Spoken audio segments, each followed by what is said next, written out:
Code হয়ে যাবে।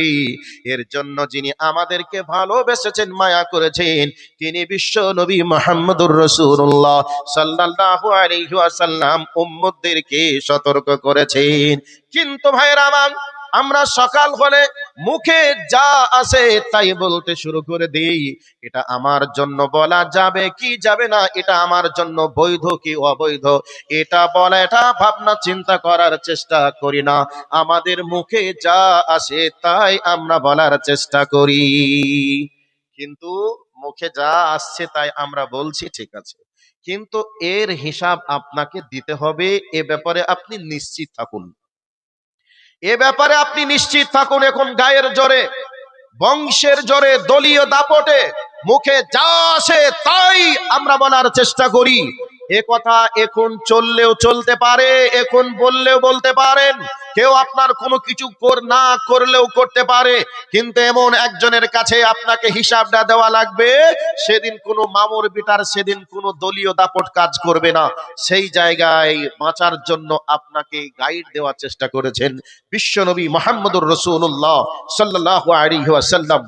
তাহলে মুখ আপনার বিপক্ষে যাবে, এর জন্য আমাকে মুখে লাগাম লাগাতে হবে। আর যদি আমরা পরকালকে বিশ্বাস না করি, তাহলে ইহুদি খ্রিস্টানরা পরকালকে বিশ্বাস করে না, অমুসলিমরা বিশ্বাস করে না, তারা যা মনে চায় তারা তাই করে। আপনি করুন, কোনো বাধা নেই। কিন্তু যখনই আপনি বলবেন আমি পরকালকে বিশ্বাস করি, আল্লাহকে বিশ্বাস করি, তাহলে আপনাকে মুখে তালা লাগাতে হবে। আমি আর একটা ভাষা আমি প্রয়োগ করি, খবরদার মুখের চাবিটা যেন মিস্টার ইবলিশের কাছে না থাকে, আপনার মুখের চাবিটা যেন আপনার কাছেই থাকে।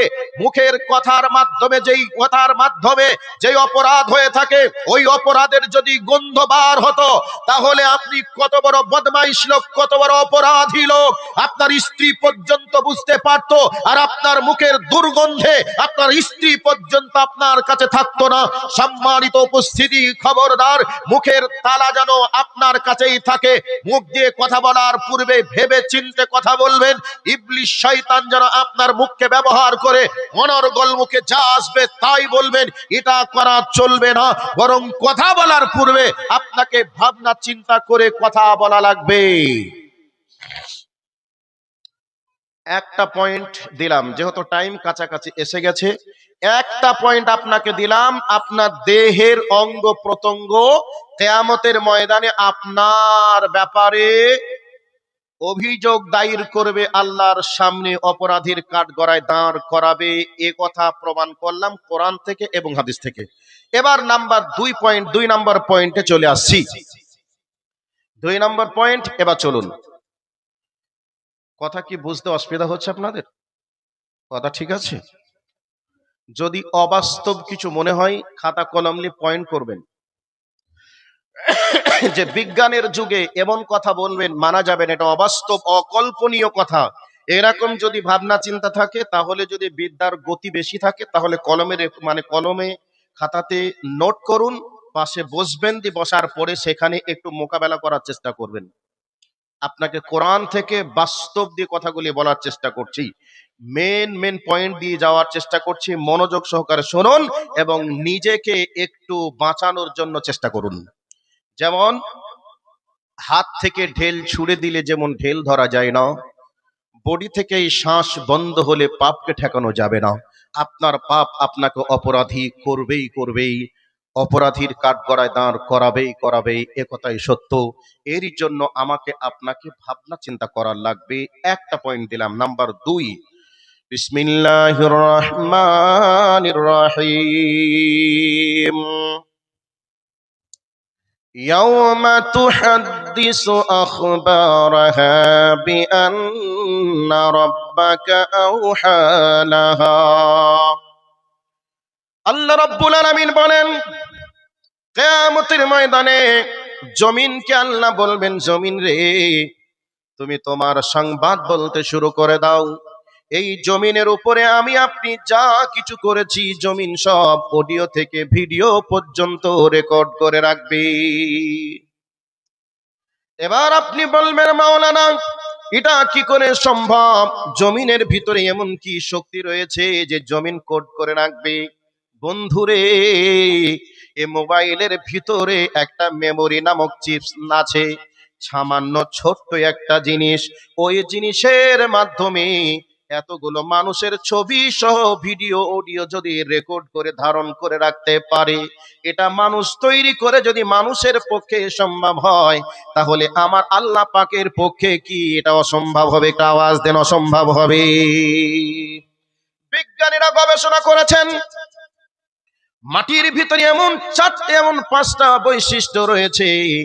ওই 5টা বৈশিষ্ট্যের মধ্যে একটা বৈশিষ্ট্য হলো মাটি ধারণ ক্ষমতা রাখে। যেমন একটা বীজ আপনি জমিনের তলে পুঁতে দেন, কিছুদিন পরে দেখবেন জমিন ওই বীজ থেকে চারা বার করে দিয়েছে। অতএব জমিনের ভিতরে এমন একটা ক্ষমতা আছে, যে ক্ষমতার নাম হলো অডিও ভিডিও, সব কিছুকে রেকর্ড করতে পারে। এর জন্য আল্লাহ রাব্বুল আলামিন বলছেন, ইয়াউমা তুহাদ্দিসু আখবারাহা বিআন্না রাব্বাকা আওহা লাহা। আল্লাহ রাব্বুল আলামিন বলেন, কিয়ামতের ময়দানে জমিন সব সংবাদ বলে দিবে। এইবার এই মর্মে হাদিসটা পড়েছি সর্বপ্রথম। ওই হাদিসটা কি বলতে চেয়েছেন এবার শুনে নেন। আল্লাহর নবী বলছেন, ফাত্তাকুদ দুনিয়া ওয়াত্তাকুন নিসা। আল্লাহর নবী বলছেন, হে আমার উম্মতের দলেরা, তোমরা নারীদেরকে ভয়, ফাত্তাকুদ দুনিয়া, তোমরা দুনিয়াকে ভয় করো, ওয়াত্তাকুন নিসা, তোমরা মহিলাদেরকে ভয় করো। এবার মহিলাদেরকে ভয় করতে বলেছেন, এ কথা বাস্তব সত্য কথা, যে একটা নারী এবং একটা পুরুষ যদি কাছাকাছি হয়ে যায়, তাহলে ব্যভিচার নামক অপরাধ হয়ে যাবে।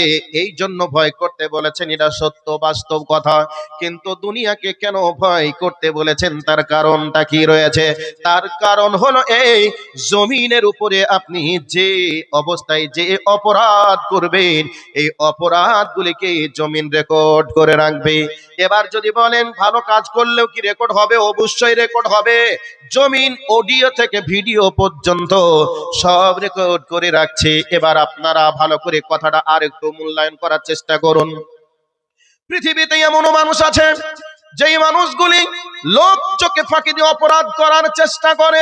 বর্তমান সময়ে মোবাইলের যুগ, এই মোবাইলের মাধ্যমে অনেক মানুষ যোগাযোগ চালায়, নারী পুরুষ যোগাযোগ চালিয়ে বিভিন্ন হোটেলে চলে যায়, বিভিন্ন লজে চলে যায়, কোন জায়গায় চলে যায়, নির্জনে নিরালা জায়গায় গিয়ে অপরাধ করে আসে, ব্যভিচার নামক অপরাধ।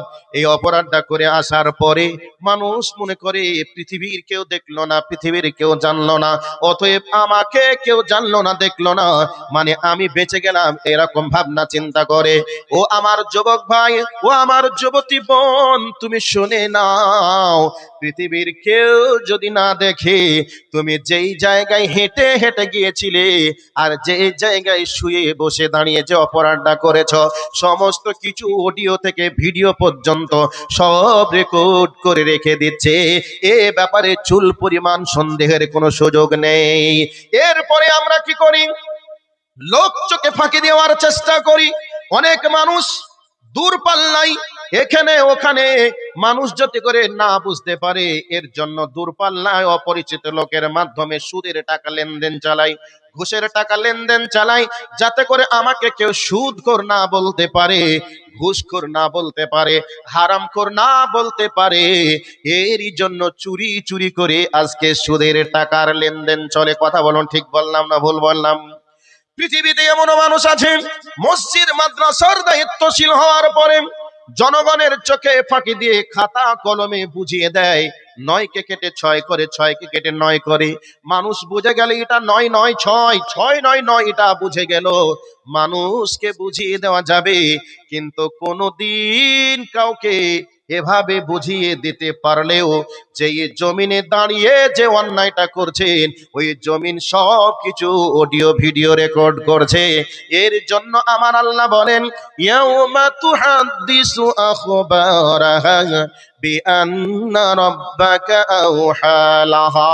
কিয়ামতের ময়দানে জমিন সব কিছু তোমার ব্যাপারে সব কিছু প্রকাশ করে দিবেন।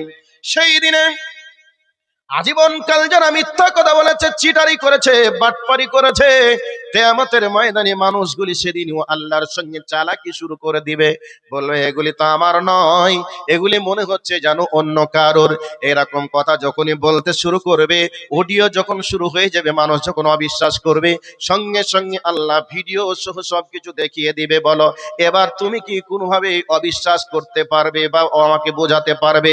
এরকম লীলা খেলা চলবে। বাস্তব একটা উদাহরণ দিয়ে বলার চেষ্টা করি।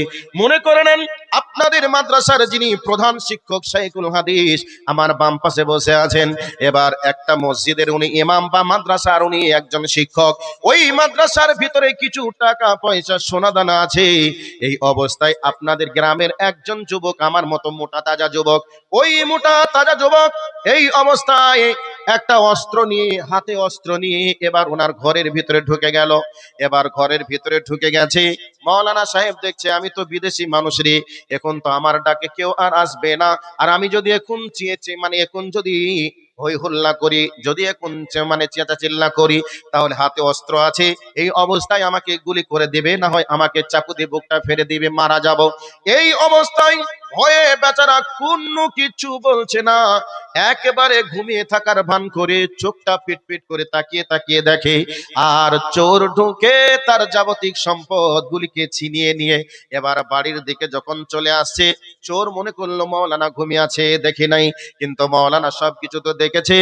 এরপরে সকাল হয়ে গেল, মানুষজনকে বলে দিল, ও আমার সমাজের মানুষ, ও আমার এলাকার মানুষ, তোমরা শোনো, আমি রাত্রিতে ঘুমিয়েছিলাম, অমকের বেটা আমার বাড়িতে আমার ঘরে ঢুকে এই এই জিনিসগুলি চুরি করে নিয়ে গেছে, তার জন্য বিচার চাই। মানুষজন বলল তার প্রমাণ কি আছে? মাওলানা বলছেন আমি নিজে দেখেছি। এবার মাওলানার কথা শুনে চোরকে ডাকা হলো। চোর এসে বলবে আমি যে চুরি করেছিলাম তার প্রমাণ কি আছে বলেন। এই অবস্থায় মাওলানা বলবে আমি নিজের চোখে দেখেছি।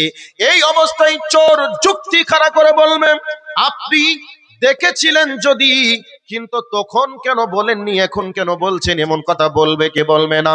এবার যুক্তি দেখাতে শুরু করলো। মাওলানা সাহেব নরম দিলের মানুষ, মাওলানা সাহেব মানুষ, গলার কণ্ঠ যদি আওয়াজটা উঁচু হয়ে যায় মানুষ আবার কমেন্ট করবে। মাওলানা মানুষ ভদ্র সহিত কথা বলবে, কেন জোর গলায় আওয়াজ করে কথা বলছেন, এই কথা বলবে। সঙ্গে সঙ্গে মাওলানা বলছেন বাবা ঠিকই বলছো, চলো আমার ঘরের দিকে চলো। এবার ঘরের দিকে একটু নজর দিয়ে বললেন দেখো ওই জায়গা কি আছে।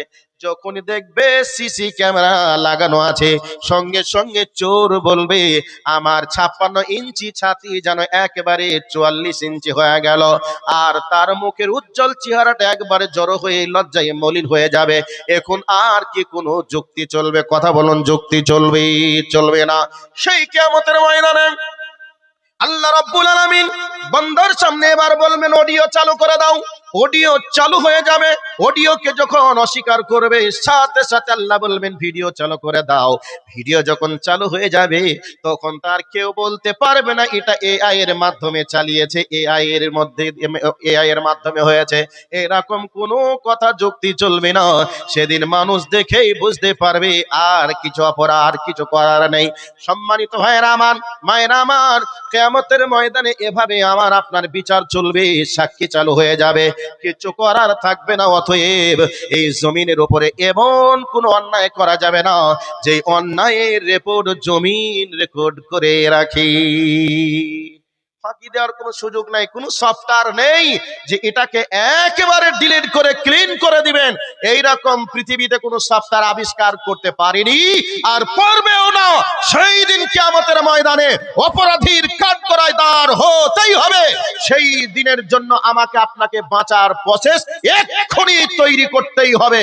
আমাকে আপনাকে ভাবা চিন্তা করা লাগবে, এই অবস্থায় যদি আমার মওত হয়ে যায় আমার স্থানটা কোথা হবে, এই ভাবনা চিন্তা করে রাত্রে বিছানা পার করার চেষ্টা করবেন।